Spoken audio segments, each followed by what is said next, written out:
I thank the Honourable Tara Moriarty, the Honourable Penny Sharp, the Honourable Mark Banasiak, the Honourable Sarah Mitchell, the Honourable Rachel Merton, the Honourable Jeremy Buckingham, and the Honourable John Ruddock, and now the Honourable Scott Barrett for their considered and constructive contributions to the second reading debate in the Game and Feral Animal Legislation Amendment Conservation Hunting Bill 2025. I also thank the Honourable Sue Higginson, the Honourable Abigail Boyd, Dr Amanda Cohen and the Honourable Emma Hurst for their responses, which provided us all with a clear demonstration of the extreme left's unwillingness to see beyond dogma and preconceived assumptions, and I will respond to this later in my reply. It was indeed heartening to see that the New South Wales Labor government, the opposition and the informed members of the Crossbench in this place have approached this bill with a balanced and pragmatic lens. With anything up to 25.5 million feral pigs, 5.6 million feral cats, 2.6 million feral goats, 1.7 million foxes, 150,000 wild dogs, not to mention the 200 million rabbits in Australia, if only 20% of these live in New South Wales, and it is probably more, it's obvious that the government simply does not have enough helicopter gunships or enough resources or funds in budget for paid killers and poison to control, let alone eradicate these pests.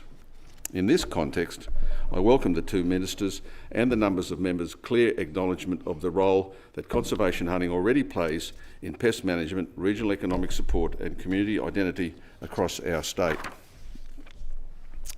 Minister Moriarty's opening remarks set a collaborative tone, recognising the work done by myself and the Shooters, Fishers and Farmers Party in working with the government ministers to shape a bill that is workable and beneficial for all stakeholders. Her and Minister Sharp's affirmation that the government supports the bill, subject to amendments to be considered in committee, is a testament to her and Minister Sharp's and the government's willingness to find a practical middle ground in the interests of effective land and pest management. Importantly, Ministers Moriarty and Sharp, as well as the Honourable Sarah Mitchell and the Honourable Rachel Merton and the Honourable Mark Banasiak and the Honourable Jerry Buckingham, spoke with realism and clarity about the scale and impact of invasive species like pigs, goats and foxes, highlighting the significant economic, ecological and biosecurity challenges they present. Theirs, as well as the Shooters, Fishers and Farmers Party's recognition that hunting is not a cure-all, silver bullet, but a valuable component in a broader, integrated pest management strategy, reflects the kind of evidence-based systems thinking we need more of in public policy. It's precisely this layered and complementary approach that will enable land managers to confront the daunting task of protecting our landscapes, native species and livelihoods from feral and invasive animals. Minister Moriarty's remarks acknowledging that over 17,500 pest animals were removed from public land in 23-24 by licensed conservation hunters speaks volumes about the untapped potential of this cohort of committed, trained, responsible, law-abiding individuals. These are real outcomes, measurable and meaningful, delivered at no cost to government, but in collaboration with government. These figures don't take into account the millions of feral animals and pests shot by conservation hunters year after year after year on New South Wales and on private land. A number that dwarfs the 200,000 or so shot by local land services and the National Parks and Wildlife Service in the past year. Clearly the government, farmers and landowners need a hand in this. I commend Minister Moriarty for her strong emphasis on public safety. She rightly pointed out that the New South Wales has had nearly 2 decades of a public land hunting framework without serious safety incidents. That is a record any policy area managing outdoor recreation would be proud of. It's also a firm rebuttal to the baseless scaremongering campaigns we continue to hear from the ideological opponents who would rather stir fear than engage in facts. Of equal importance is the Minister's reiteration that landholders and land managers retain full discretion under the bill. Hunting can only occur where permission is granted, and all other laws, including those around threatened species, firearms and land use, continue to apply in full. This should reassure members of the public that the bill operates within a robust regulatory and legal framework, one that has successfully worked in New South Wales for nearly 2 decades now. The Minister also helpfully clarified the function and role of the proposed Conservation Hunting Authority. I welcome her assurance that this is not a return to the former Game Council. As the Minister noted, the regulatory functions will remain firmly with the Department of Primary Industries and the Government, ensuring the separation of powers is respected. We all appreciate the clarification that the new authority's focus will be on education, research, advocacy and advice areas where it can add great value without duplicating or compromising enforcement roles. The Minister's explanation of how the updated trust fund arrangements will support the authority's functions include grants and staffing, adds transparency and structure to how funds collected through licence fees will be reinvested into education, conservation and community benefit. The Government's emphasis on accountability, particularly through annual reporting to Parliament, will ensure that the public and all stakeholders can track the authority's work. Moreover, the Minister's clarification of the bill's intent around the right to hunt is valuable. As she made plain, this is not a right of access, but an acknowledgement that lawful, responsible hunting is a recognised legitimate activity in New South Wales, one that contributes to our biosecurity and conservation goals while supporting culture and recreation. There are those that have questioned, even stated, that acknowledging non-Indigenous cultural heritage of hunting alongside Indigenous hunting is an insult to our Indigenous brothers and sisters who hunt. To these uninformed, divisionist naysayers, I say, as an Australian of proud Polish heritage, I would draw your attention to my family and cultural hunting heritage that goes back hundreds of thousands of years. Indeed, the oldest boomerang in the world, which is 24 to 25,000 years old, was found made from a mammoth tusk and was found in the cave of Jasna Oblazdowa in the Carpathian Mountains in Poland. Think about that. And finally, I acknowledge the Government's measured approach to regarding amendments. While we have disagreements on matters such as sound suppressors, an area where international evidence strongly supports this humane and WHS benefits, there are serious concerns regarding the treatment of sound suppressors on firearms in New South Wales. Despite there being no credible evidence whatsoever linking suppressors to crime or public safety risks in New South Wales context, their use continues to be unfairly sidelined. In fact, recreational sporting purposes is actually listed as a genuine reason to apply for a permit under the Prohibited Weapons Act to use a suppressor in the second reading. In the Weapons Prohibition Bill on the 11th of November 1998, the then Attorney General, the Honourable John Shaw, MLC, was stated, and I quote, Clause 10 of the Weapons Prohibition Bill sets mandatory criteria for the issue of a permit. Before a permit is issued, the Commissioner must be satisfied that the applicant is a fit and proper person who can be trusted to have possession of a prohibited weapon without danger to public safety or to the peace, that the applicant has completed any approved training and safety course, and that the approved storage and safety requirements are met. There are 9 genuine reasons. The first reason is recreational/sporting purposes. The applicant must show that the activity engaged in requires the possession or use of a prohibited weapon for which the permit is sought. End of quote.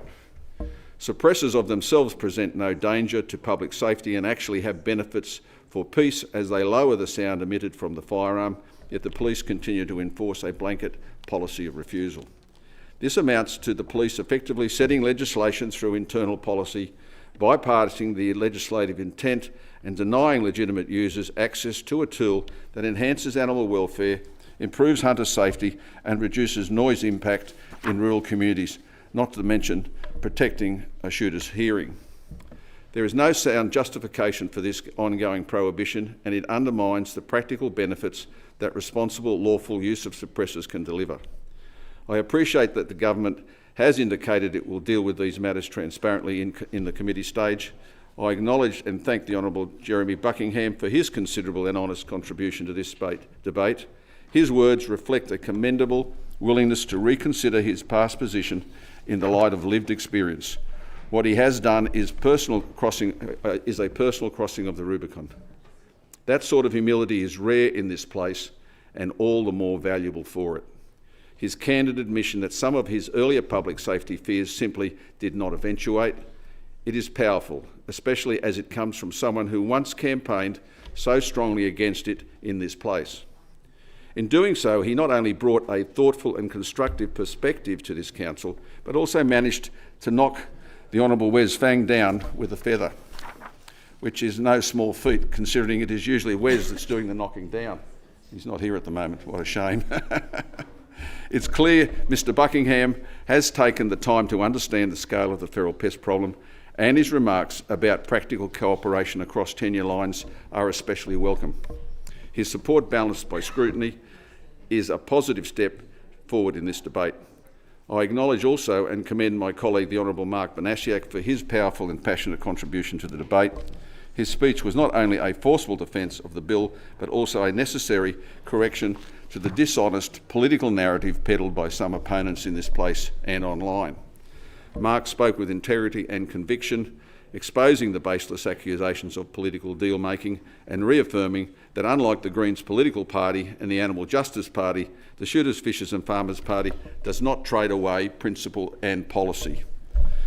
Mr Banasiak brought to the debate what few others can, the insight of a former educator, seasoned hunter and a man who speaks with lived experience on the ground.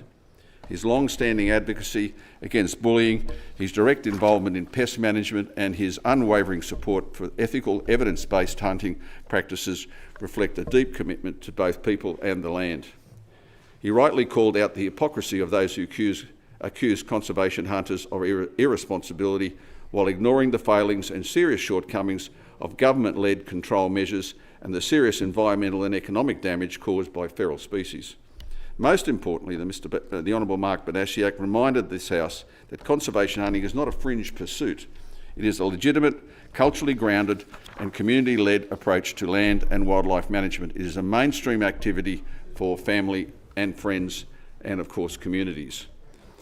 I thank him for his leadership, his honesty and his relentless advocacy on behalf of the responsible firearms, rural communities and native species they are fighting to protect. I also want to acknowledge the contribution of the Honourable John Ruddock to this debate. His support for the bill is particularly significant given that he has never held a firearms licence and does not come from a hunting background.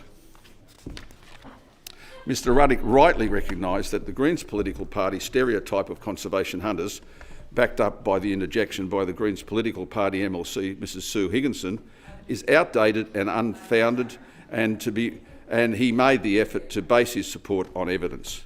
This debate has glaring differences in perspective on the role of conservation hunting in land and wildlife management. 5 members remain opposed to these measures and have expressed strong views in response. The Greens political party and the Animal Justice Party have expressed consistent opposition to the inclusion of licensed regulated conservation hunters as part of the pest management framework. Their position appears to be informed by dogma, philosophical concerns, scare campaigns, and rather than current scientific and environmental data which supports the role of humane, well-regulated conservation hunting in protecting biodiversity and native species. It's worth noting that these parties have not opposed the use of paid killers or government contractors for invasive species control, including through aerial shooting and poisoning. However, they have objected to similar outcomes being achieved by responsible licensed conservation hunters, even when conducted under strict conditions and contributing to community and ecological goals. This raises the important questions about consistency in policy approaches and the practical outcomes sought through pest control efforts. The challenge remains in balancing animal welfare considerations with urgent need to protect vulnerable native species and ecosystems from the ongoing pressure by invasive animals. It is essential that all perspectives in this debate continue to be guided by evidence, practical management realities and a shared commitment to the long-term health of New South Wales environment. In closing, I again thank the ministers and all those honourable members who have provided their thoughtful and constructive contributions. They and the government have shown that it is possible to support responsible regulated conservation hunting as part of a modern and practical land management strategy while maintaining the highest standards of public safety, animal welfare and environmental protection. I commend the bill to the House.